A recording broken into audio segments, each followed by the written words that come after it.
बिस्मिल्लाहिर्रहमानिर्रहीम। स्टूडेंट्स, हमारा आज का टॉपिक है measures of central tendency.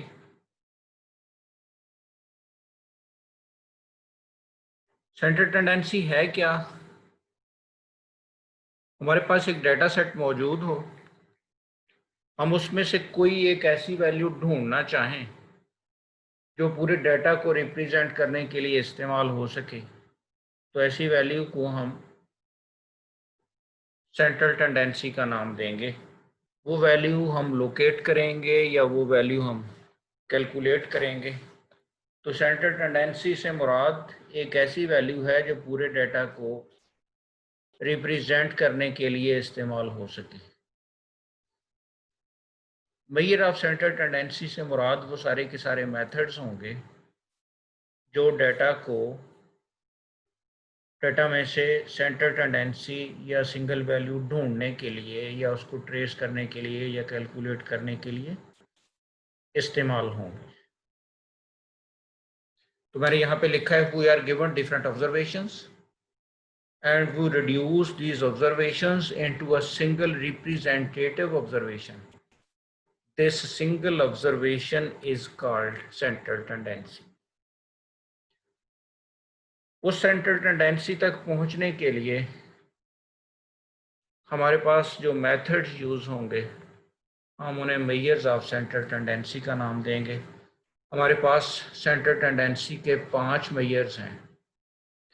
Arithmetic mean है, मीडियन है, मोड है, हार्मोनिक मीन है और ज्योमेट्रिक मीन है। आईकॉम के सिलेबस में इनमें से पहले 3 हैं, अरिथमेटिक मीन, मीडियन और मोड। तो हम यहाँ पे इन तीनों की ही बात करेंगे। तो हम इनको बारी बारी डिस्कस करते जाएंगे जी। डेटा की डिफरेंट टाइप्स लेके कि उसमें से हम अरिथमेटिक मीन कैसे कैलकुलेट करेंगे, मीडियन कैसे कैलकुलेट करेंगे, मोड कैसे कैलकुलेट करेंगे। तो सबसे पहले हम आते हैं अरिथमेटिक मीन की तरफ। अरिथमेटिक मीन सैंपल डाटा के लिए इसकी नोटेशन x बार यूज होती है। मैंने लिखा arithmetic mean is that single value which represents the whole data. It is calculated by adding all the observations and dividing the sum by total number of observations.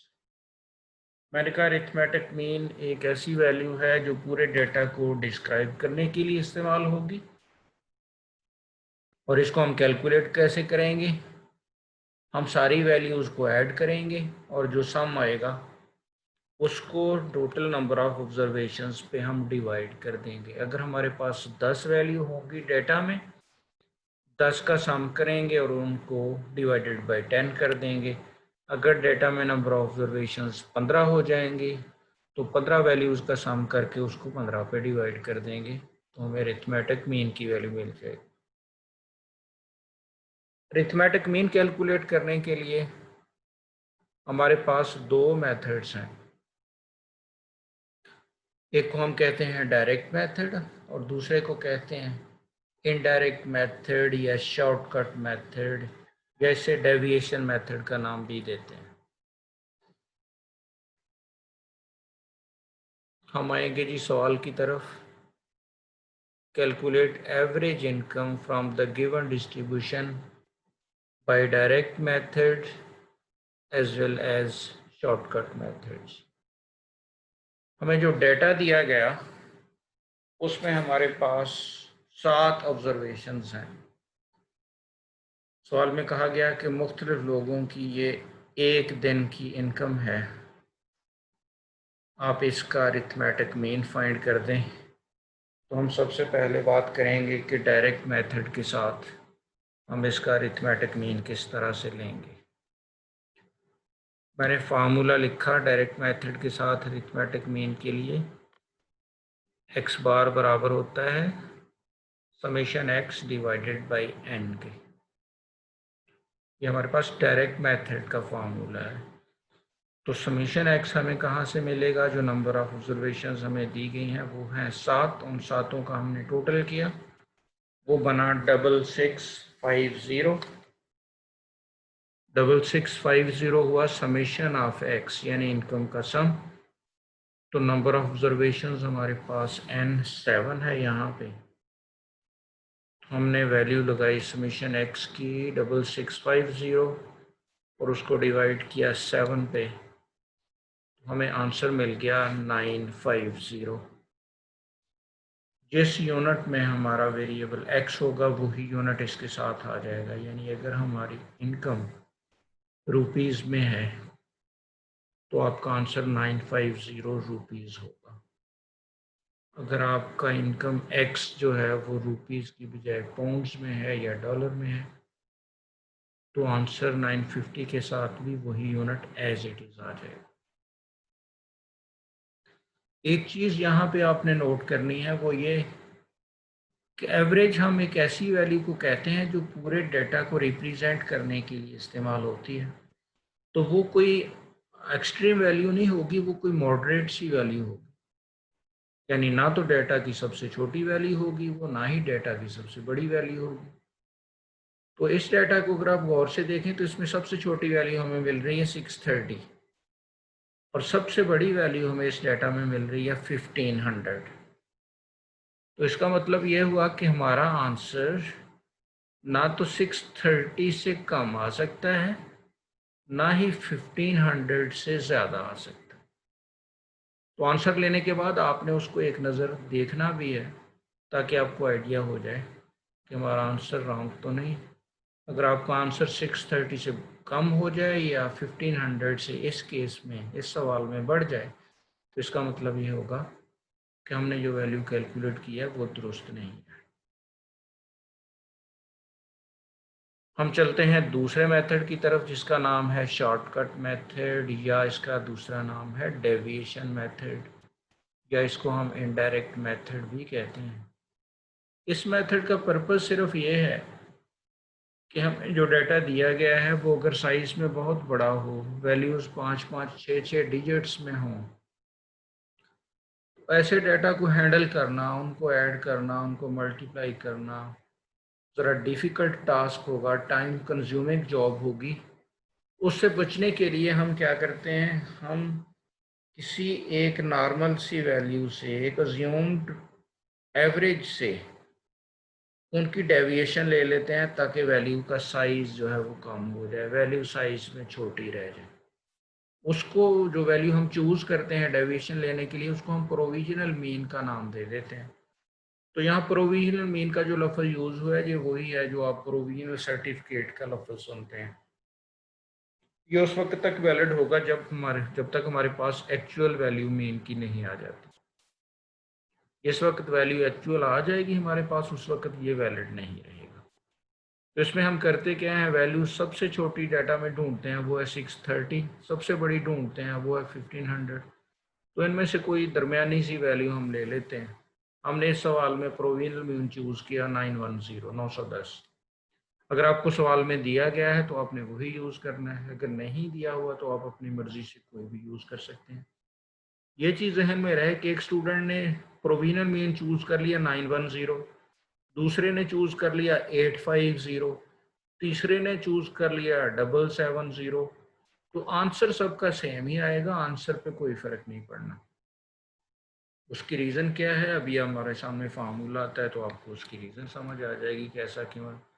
Formula है हमारे पास x bar is equal to provisional mean plus summation dx divided by n, और dx से मुराद है यहाँ x minus provisional mean. जब आपने provisional mean choose कर लिया 910 तो आपने कॉलम बना लिया dx का।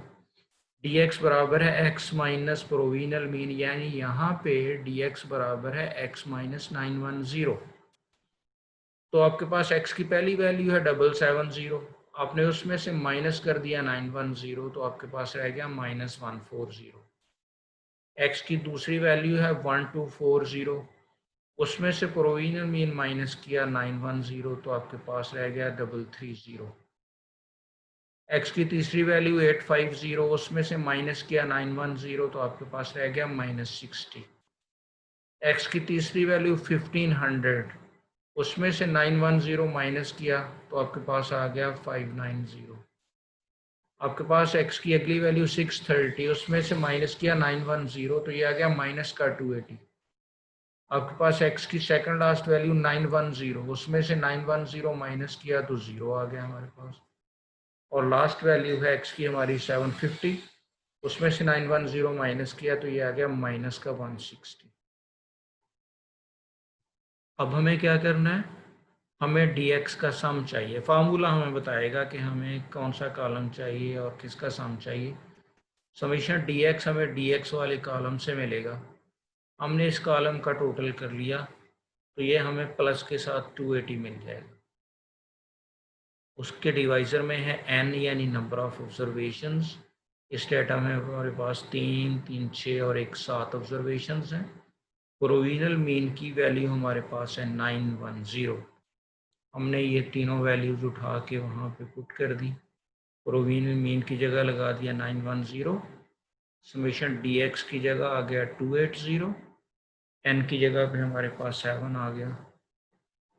आप इसको सिंप्लीफाई करेंगे तो आपको आंसर मिल गया 950। ये वही आंसर है जो हमारे पास प्रीवियस मेथड के साथ आया था। ये चीज़ आपने जहन में रखनी है कि मेथड हम डायरेक्ट वाला यूज़ करें या इनडायरेक्ट वाला यूज़ करें, अरिथमेटिक मीन का आंसर जो हमें मिलेगा वो सेम ही होगा। अगर तो सवाल में आपको बाउंड कर दिया गया, कह दिया गया कि आप शॉर्टकट मेथड यूज़ करें, तो फिर तो आपको ये करना होगा।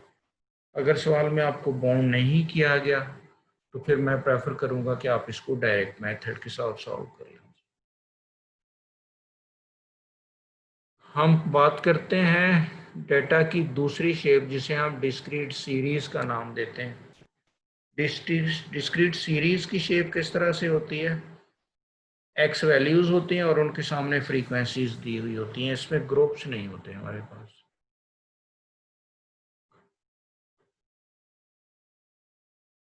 तो आपको जो डेटा दिया गया, आपसे कहा गया the marks of the students given below, convert it into discrete series and calculate average marks by direct method and shortcut method।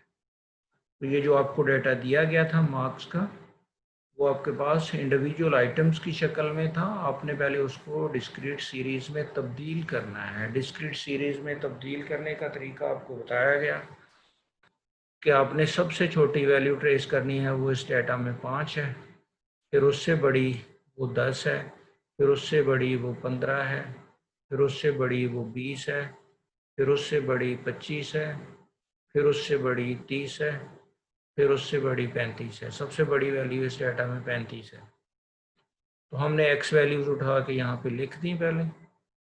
उसके बाद यहाँ से हम एक एक वैल्यू को चेक करके उनके सामने टैलीज लगा देते हैं और फिर टैलीज को काउंट करके हम फ्रीक्वेंसीज वाला कॉलम बना देते हैं।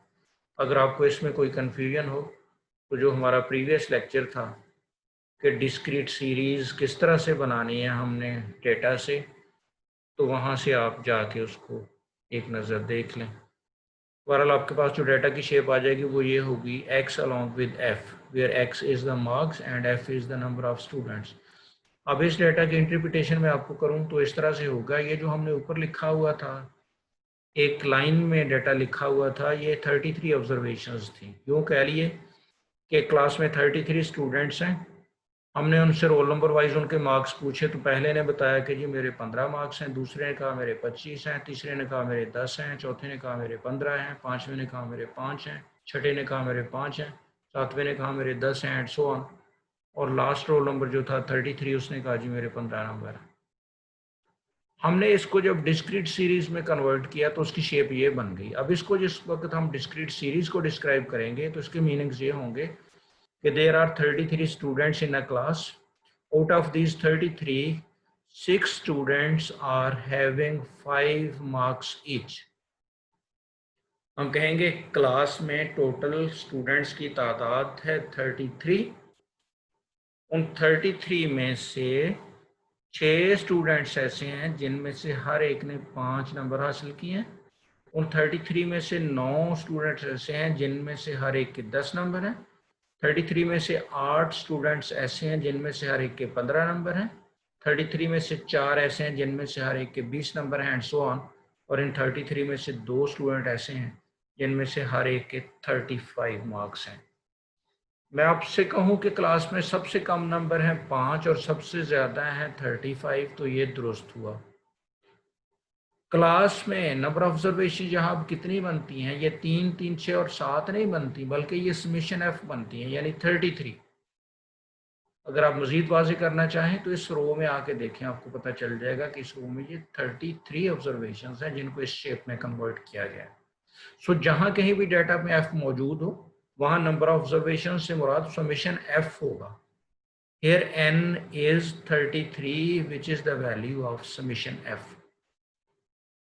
हम इस डिस्क्रीट सीरीज वाले डाटा से अरिथमेटिक मीन कैलकुलेट करना चाह रहे हैं। मैंने यहाँ आपको लिख भी दिया कि समीशन f हमेशा n के बराबर होगा। हमने सबसे पहले इसका फार्मूला लिखा डायरेक्ट मेथड का। डायरेक्ट मेथड का फार्मूला है x bar is summation f multiplied by x divided by summation f। तो हमने फार्मूला को देखते हुए कॉलम बना दिया f multiplied by x। f multiplied x का मतलब है f की पहली वैल्यू है 6 और x की पहली वैल्यू है 5, तो हमने 6 को 5 से मल्टीप्लाई कर दिया तो ये 30 हो गया। f की दूसरी वैल्यू 9 और x की दूसरी वैल्यू 10, 10 इंटू 9 हमारे पास 90 आ गया। f की तीसरी वैल्यू 8, x की तीसरी वैल्यू 15, 15 मल्टीप्लाइड बाई 8 120 आ गया हमारे पास, एंड सो ऑन। अब इस कॉलम में जो 30 है हमारे पास वो असल में 6 स्टूडेंट्स के मार्क्स का सम है। किस तरह से? हमने कहा था 6 स्टूडेंट्स ऐसे हैं जिनमें से हर एक के 5 नंबर हैं, तो 6 के कलेक्टिवली हो गया 6 plus 6 plus 6 plus 6 plus 6, 5 times कहेंगे तो ये 30 बन जाएंगे। आप इसको 5 मल्टीप्लाइड बाई 6 भी कह सकते हैं। इसी तरह से 33 में से 9 स्टूडेंट हमने कहा था ऐसे हैं जिनमें से हर एक के 10 नंबर हैं, तो अगर हम 10 को 9 दफ़ा ऐड कर लें या 10 को 9 से मल्टीप्लाई कर लें, एक ही बात है। तो दूसरे लफ्ज़ों में ये जो 90 हमें मिला है ये इन 9 स्टूडेंट्स के मार्क्स का सम है। इसी तरह से हर ग्रुप में ये 120 जो है ये 8 स्टूडेंट्स के मार्क्स का सम है, 80 जो है ये 4 स्टूडेंट्स के मार्क्स का सम है, 75 3 स्टूडेंट्स के मार्क्स का सम है, 30 1 स्टूडेंट्स के मार्क्स हैं, 70 2 स्टूडेंट्स के मार्क्स का सम है। तो इन सम्स को हमने जब दोबारा सम अप कर लिया तो ये 495 असल में 33 स्टूडेंट्स के मार्क्स का सम है। तो जो हमारा बेसिक फार्मूला था वो यही था ना कि तमाम ऑब्जर्वेशंस का सम कर लें और divided by number of observations कर दें। तो ये जो हमारे पास बन रहा है ना समीशन एफ एक्स, ये असल में सारी ऑब्जर्वेशंस का सम बन रहा है, जो 495 बन गया। और डिवाइजर में है समीशन एफ, जो नंबर ऑफ ऑब्जर्वेशंस है एन है वो 33 है हमारे पास। 495 को हमने 33 पे डिवाइड किया तो हमारा 15 आंसर आ गया। अगर डेटा किसी यूनिट के साथ हो यानी उसमें यूनिट साथ दिया हुआ हो तो वही यूनिट एज इट इज जो है वो आंसर के साथ आ जाएगा। यहाँ पे आंसर हमारा 15 है। हम इसी की बात करें शॉर्टकट मेथड के साथ, तो शॉर्टकट मेथड का हमारे पास फार्मूला है कि x bar is provisional mean plus summation F D x divided by summation F. यहाँ पे डी एक्स से मुराद है एक्स माइनस प्रोविजनल मीन।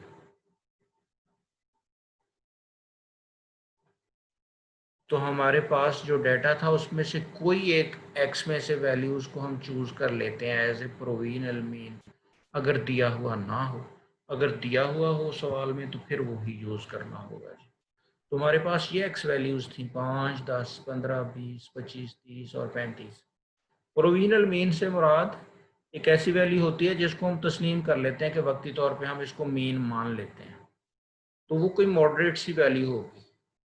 लिहाजा मैं यहाँ पे सपोज कर रहा हूँ कि 20 इज प्रोविजनल मीन, तो मैंने यहाँ लिख दिया लेट प्रोविजनल मीन इज 20, तो dx बन जाएगा x माइनस प्रोविजनल मीन यानी x माइनस 20। आप 20 के अलावा कोई वैल्यू पुट करके देख लें, यही सवाल इसी तरह सॉल्व करके आपको आंसर सेम ही मिलेगा। तो हमने dx का कॉलम बना दिया है जी। dx किसके बराबर है? dx बराबर है x माइनस प्रोविजनल मीन यानी x माइनस 20। तो हमारे पास x की पहली वैल्यू 5 थी, माइनस 20 किया 5 में से, 5 माइनस 20 माइनस 15 हो गया, 10 माइनस 20 माइनस 10 हुआ, 15 माइनस 20 हमारा माइनस 5 हो गया, फिर 20 माइनस 20 हमारे पास 0 आ जाएगा, 25 माइनस 20 5 के बराबर होगा, 30 माइनस 20 10 के बराबर होगा, और 35 माइनस 20 15 आ जाएगा। हमें dx के सम की कहीं ज़रूरत नहीं है, तो इसका सम कतन मत कीजिए, टाइम वेस्ट करने का कुछ फ़ायदा नहीं। हमें किसका सम चाहिए? हमें सम चाहिए f मल्टीप्लाइड बाई dx। तो हम नया कॉलम बना देते हैं, f मल्टीप्लाइड बाई dx। क्या करेंगे? dx की हर एंट्री को कॉरस्पॉन्डिंग f के साथ मल्टीप्लाई करके लिखते जाएंगे। f की पहली एंट्री है 6 और dx की पहली है माइनस 15, तो 6 multiplied by minus 15 is minus 90। Similarly f की दूसरी एंट्री 9 और dx की दूसरी एंट्री माइनस 10, तो 9 multiplied by minus 10 is minus 90। Similarly 8 multiplied by minus 5 is, ये माइनस 40 है जी, इसको करेक्ट कर लें, it is minus 40। It is 8 multiplied by minus 5। Similarly, it is 4 multiplied by 0, which is 0. It is 3 multiplied by 5, which is 15. It is 1 multiplied by 10, which is 10. It is 2 multiplied by 15, which is 30. इनका जिस वक्त हमने सम किया तो वो हमें मिल गया minus का 165। तो हमने समेशन एफ डी एक्स की जगह पे लगा दिया माइनस का 165। समेशन एफ की जगह पे हमने लगा दिया 33। प्रोविजनल मीन की जगह पे हमने लगा दिया 20। तो समेशन एफ डी एक्स चूँकि नेगेटिव था इसलिए ये साइन प्लस की जगह पे माइनस में बदल गया। जब हमने इसको सिंप्लीफाई किया तो हमारा आंसर 15 आ गया। It is important to note here that we are getting the same answer with shortcut method as we got by the help of direct method. Direct method में हमने कहा था आंसर 15 है, तो शॉर्टकट मेथड ने भी हमें आंसर 15 ही दिया। मैंने पहले आपको डिस्क्राइब किया कि आंसर पे कोई फ़र्क नहीं पड़ेगा, आप डायरेक्ट मेथड यूज़ कर लें या शॉर्टकट मेथड यूज़ कर लें, लेकिन आपने रूटीन में शॉर्टकट मेथड का सहारा तब लेना है जब आपको बाउंड किया गया कि आप शॉर्टकट मेथड यूज़ करें। अगर आपको बाउंड नहीं किया गया, सिर्फ सवाल दे के कहा गया कि आप अरिथमेटिक मीन यूज़ करें, तो मैं प्रेफर करूंगा कि आप डायरेक्ट मेथड के साथ उसको सॉल्व करें। आपके पास ग्रुप डेटा की अगर शक्ल हो, ग्रुप डेटा दो तरह का होता है, एक कंटिन्यूस ग्रुपिंग होती है, एक डिसकंटिन्यूस ग्रुपिंग होती है। तो हमारे पास अगर वो डाटा मौजूद हो ग्रुप की शक्ल में, तो हमने उससे डायरेक्ट मेथड के साथ अरिथमेटिक मीन कैसे फाइंड करना है और शॉर्टकट के साथ कैसे फाइंड करना है। हम पहले बात करेंगे जी डायरेक्ट मेथड की। आपको जो डाटा दिया गया है वो है मार्क्स अलॉन्ग विथ फ्रीक्वेंसीज। दो कॉलम दिए गए हैं, मार्क्स हैं 0 से 5, फिर है 5 से 10, फिर है 10 से 15, फिर है 15 से 20, फिर है 20 से 25 और फिर है 25 से 30। उनके साथ फ्रीक्वेंसीज दी गई हैं। अब इसके अगर मीनिंग्स मैं आपसे कहूँ तो वो ये बनते हैं कि टोटल नंबर ऑफ स्टूडेंट्स थे 101, उनमें 6 स्टूडेंट्स ऐसे थे जिनके मार्क्स थे 0 से लेकर 5 की रेंज में, उनमें से 17 ऐसे थे जिनके मार्क्स थे 5 बट लेस दैन 10, 101 के मार्क्स थे 10 बट लेस दैन 15, 19 लोगों के। इसी तरह 101 में से 27 लोग थे जिनके मार्क्स थे 15 but less than 20 and so on. आप यहाँ पे नोट करें, पहला ग्रुप जहाँ पे ख़त्म हो रहा है दूसरा वहीं से शुरू हो रहा है, इसको हम कंटिन्यूस ग्रुपिंग कहते हैं। दूसरे लफ्ज़ों में ये क्लास बाउंड्रीज भी कहलाती है। तो क्लास बाउंड्रीज वाला डेटा अगर हो तो हम अपर वैल्यू को उसमें शामिल नहीं करते बल्कि सिर्फ लोअर को शामिल करते हैं। यानी इसको हम पढ़ते हैं 0 बट लेस दैन 5, दूसरे को पढ़ते हैं 5 बट लेस दैन 10, तीसरों को हम पढ़ते हैं 10 but less than 15 and so on. तो हमें एक्स बार फाइंड करने के लिए फार्मूला जो मिला वो है summation F x divided by summation F sorry summation F divisor में, ये डायरेक्ट मेथड में हमारा फार्मूला है। तो हमने क्या किया, हमें पहले एक्स वैल्यूज़ की ज़रूरत पड़ेगी। यहाँ पे एफ मल्टीप्लाइड बाई एक्स के लिए हमें एक्स वैल्यू चाहिए। एक्स वैल्यूज़ इसमें हमें गिवन नहीं है, तो एक्स वैल्यूज़ ग्रुप डेटा में हम कैसे लेते हैं, मिड पॉइंट्स को हम एक्स कहते हैं। तो यहाँ पे हम मिड पॉइंट्स इनके बना लेंगे। मिड पॉइंट्स कैसे बनेंगे जी, मिड पॉइंट्स बनेंगे 0 + 5 डिवाइडेड बाई 2, ये बन गया 2.5। फिर बनेगा 5 + 10 डिवाइडेड बाई 2, ये बन गया 7.5। फिर बनेगा 10 + 15 डिवाइडेड बाई 2, ये बना 12.5। फिर बनेगा 15 + 20 डिवाइडेड बाई 2, ये बनेगा 17.5 एंड सो ऑन।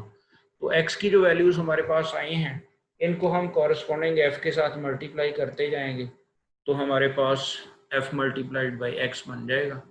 तो f मल्टीप्लाइड बाई एक्स कैसे बना, 2.5 मल्टीप्लाइड बाई 6, ये हमारे पास बना 15।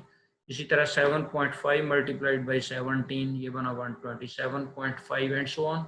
एफ एक्स इंटू एक्स वाले कॉलम का हमने टोटल लिया, डिवाइड किया हमने इसको समीशन एफ पे, तो ये हमें आंसर मिल गया 16.16। अगर हम इसी को शॉर्टकट मेथड के साथ करना चाहें तो हमने प्रोविजनल मीन कोई एक चूज़ कर लेना। प्रोविजनल मीन हमने चूज़ कर लिया, इसमें 17.5। हमारा फार्मूला हुआ provisional mean plus summation F D x divided by summation F. तो प्रोविजनल मीन हमने 17.5 चूज़ किया, तो साथ ही हमने डी एक्स का कॉलम बना लिया, वो बराबर है x minus provisional mean. X की पहली वैल्यू 2.5, प्रोविजनल मीन की पहली वैल्यू कितने जी 17.5, तो 2.5 माइनस 17.5 इज -15। इसी तरह 7.5 minus 17.5 is -10 and so on. ये हमारे पास dx आ गया। हमें dx का सम नहीं चाहिए था, लिहाजा हमने इस कॉलम का सम नहीं लिया, बल्कि हमें सम चाहिए था f इंटू डी एक्स का। तो हमने dx वाले कॉलम को f के साथ मल्टीप्लाई कर दिया। कैसे जी, -15 को किससे मल्टीप्लाई किया हमने, -15 को मल्टीप्लाई किया 6 के साथ, -90 हुआ। फिर -10 को 17 के साथ, -170 हुआ एंड सो ऑन। इस कॉलम का हमें टोटल चाहिए था, वो हमने ले लिया, -125 हमें मिला। ये वैल्यू हमने प्लेस की वहाँ पे, x bar is 17.5 -135 divided by 101, जो समेशन एफ की वैल्यू थी। सिंप्लीफाई किया तो हमें दोबारा से वही आंसर मिल गया जो डायरेक्ट मेथड में मिला था।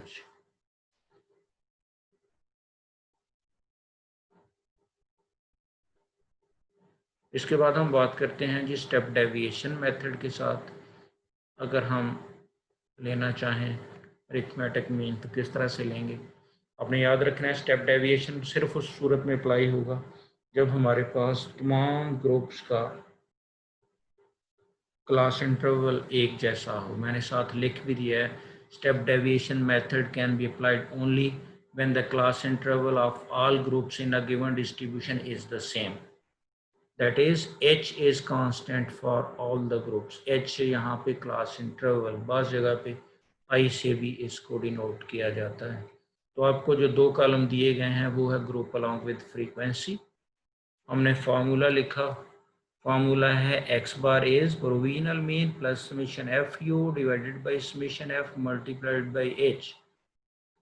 और u किसके बराबर है, u बराबर है x minus provisional mean divided by h। तो हमने सबसे पहले ये x बनाए थे, कैसे बनाए थे, ग्रुप्स के मिड पॉइंट लेके। उसके बाद हमने u बनाया x की हेल्प लेते हुए। u कैसे बना, x minus P M over H. x हमारा पहला कितना था 2.5, pm हमने यहाँ पे सपोज किया 12.5। तो ये वैल्यू आई -2 किस तरह से, ये आई 2.5 माइनस 12.5, कितना रह गया -10।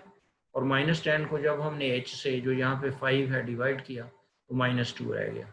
ये 5 कैसे आया, ये 5 आया 10 माइनस 5 करके, ये 5 आया 5 माइनस 0 करके, ये 5 आया 15 माइनस 10 करके। सारे ग्रुप्स का इंटरवल यहाँ पे 5 है। उसके बाद हमारे पास x की वैल्यू है 7.5, हमने यहाँ पे 7.5 लगाया। 7.5 माइनस 12.5 इज -5। -5 को हमने 5 पे जो क्लास इंटरवल डिवाइड किया तो -1 आ गया। इसी तरह ये 0, 1, 2 और 3 आ जाएंगे। फिर हमें कॉलम चाहिए f मल्टीप्लाइड बाई यू, तो f हमारे पास मौजूद है, u मौजूद है, मल्टीप्लाई करके लिखते जाएंगे। 6 multiplied by 2 is -12, 17 multiplied by -1 is -17, 19 multiplied by 0 is 0 and so on. इस कॉलम का हमें टोटल चाहिए था, वो हमने यहाँ से ले लिया, वो हमें मिला 74। तो हमने यहाँ पे 74 लगाया, डिवाइजर में 101 लगाया, पीएम की जगह पे 12.5 लगाया, एच की जगह पे 5 लगाया, तो हमें एक्स बार का आंसर मिल गया जी 16.16। फिर से नोट कीजिए, क्योंकि सेम डाटा हमने यूज़ किया था तो हमारे पास फिर से एक्स बार की वैल्यू वही आ गई जो वहाँ पे थी। तो हम कोई भी मेथड यूज़ कर लें, डायरेक्ट मेथड हो, शॉर्टकट मेथड हो, कोडिंग मेथड हो, जिसे हम डेविएशन मेथड भी कहते हैं, स्टेप डेविएशन मेथड, हमारा आंसर सेम ही रहेगा, उस पर कोई फ़र्क नहीं पड़ने वाला। Thank you very much.